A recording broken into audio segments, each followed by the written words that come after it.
For generations, you have been lulled by a gilded lie, a sugar-coated fantasy whispered through the ages.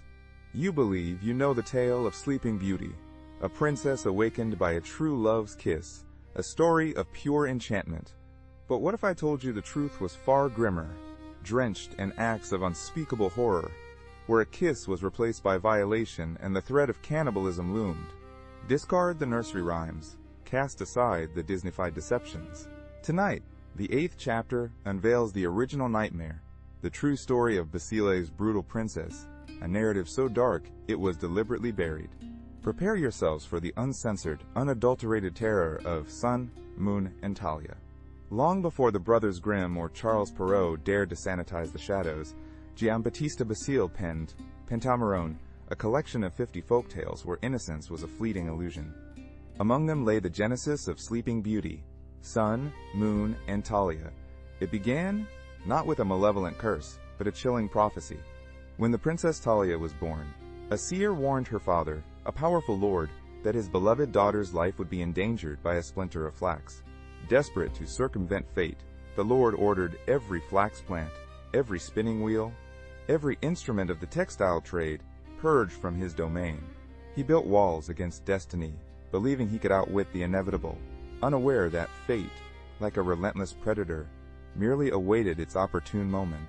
Years passed, and Talia grew into a young woman of breathtaking beauty, her life a sheltered existence within the confines of her father's obsessive protection. But destiny is not easily thwarted. One day, a curious Talia spotted an old woman, a lone spinner, working discreetly in a hidden corner of the castle. Fascinated by the unfamiliar craft, Talia approached, her innocent curiosity overriding all warnings and precautions. She reached out, perhaps to touch the distaff, perhaps to examine the flax. In that fateful moment, the prophecy manifested. A tiny splinter, a sliver of flax, pierced her finger. Immediately, Talia collapsed, falling into a profound, death-like slumber, a slumber from which no mortal could rouse her. Her father, devastated by the fulfillment of the seer's dark words, could not bear to bury her. Instead, he carried her to a secluded country estate, laid her upon a velvet bed, and abandoned the magnificent house, sealing away his grief and his unconscious daughter. Time, indifferent to human suffering, stretched into years. The once vibrant country estate fell into disrepair, becoming overgrown and forgotten, a silent tomb for the slumbering princess. One day, a king from a neighboring land was out hunting with his prized falcon. The bird, in pursuit of its prey, soared into the abandoned estate, disappearing within the tangled wilderness. The king, eager to retrieve his valuable raptor, followed, pushing through the thorny brambles and crumbling walls. He discovered the desolate mansion, and as he explored its dusty, echoing halls, he stumbled upon the chamber where Talia lay. He found her, still and beautiful, seemingly untouched by the decay around her, her breath barely discernible, caught in an eternal slumber. There was no grand quest, no fabled magic, only a chance encounter by a powerful man. The king, overcome by Talia's ethereal beauty, found himself inexplicably drawn to the sleeping maiden. He called out to her, tried to awaken her, but her repose was absolute. She remained motionless, a statue of slumbering perfection. Yet, her unconsciousness did not deter him. In a shocking departure from the fairy tale, there was no gentle kiss, no act of true love. Instead, the king, consumed by his desire and believing her to be lifeless or beyond awakening, carried her to a nearby bed. What followed was an act of profound violation, a brutal transgression against her helpless form. This was not a romance, but an assault, an unforgivable act committed against a defenseless, unconscious woman. The very foundation of the cherished narrative crumbles under the weight of this horrifying truth. Having sated his darkest urges, the king returned to his own kingdom, leaving Talia in the same profound slumber. He moved on, forgetting the silent princess, leaving her to her fate. But fate, once again, had a cruel twist in store. 9 months later, still deep in her unconscious state, Talia's body underwent a miraculous, yet horrifying transformation. She gave birth to twins, a boy and a girl, sired by the violating king, their cries echoing through the deserted estate. One day, one of the infants, instinctively searching for sustenance, nuzzled against its mother's hand and began to suckle on her finger. In doing so, It dislodged the flax splinter that had held Talia captive for so long. Her eyes fluttered open.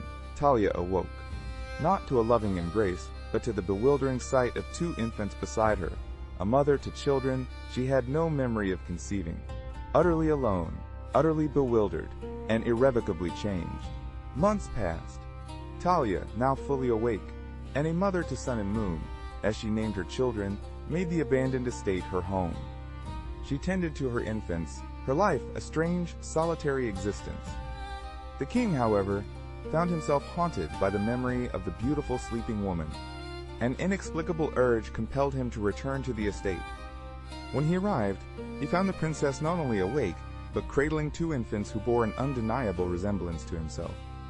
He was confronted with the undeniable proof of his own monstrous act, the tangible consequences of his transgression. Rather than repulsion, a strange affection blossomed. He learned the miraculous story of her awakening and the birth of his children. Despite his existing marriage to a powerful queen, the king, bound by a twisted sense of fate and a newfound desire, fell for Talia, keeping her and their children a dark secret. The king, unable to contain his newfound affection, began to speak of Talia and their children, Sun and Moon, in his sleep. His queen, a woman of formidable power and terrifying jealousy, overheard his murmurs. Suspecting infidelity, she extracted the truth from the king's servant, and her fury knew no bounds. Her revenge was swift, cruel, and monstrous. She ordered the children, Sun and Moon, brought to her, under the pretense of wanting to care for them. Her true intent was far more barbaric. She commanded her loyal cook to kill the children, butcher them, and prepare their flesh as a meal for the unsuspecting king. The cook, however, a man with a shred of humanity, could not bring himself to commit such an atrocity. He secretly substituted 2 young lambs, serving their cooked meat to the king, who unknowingly consumed what he believed were his own children. The queen, not yet sated, then ordered Talia to be seized and burned alive in a massive fire, prepared in the palace courtyard. The pyre was lit, the flames roaring, threatening to consume Talia and extinguish the last vestiges of this dark saga. But just as the inferno reached its peak, the king, having returned from his hunting trip, arrived at the castle.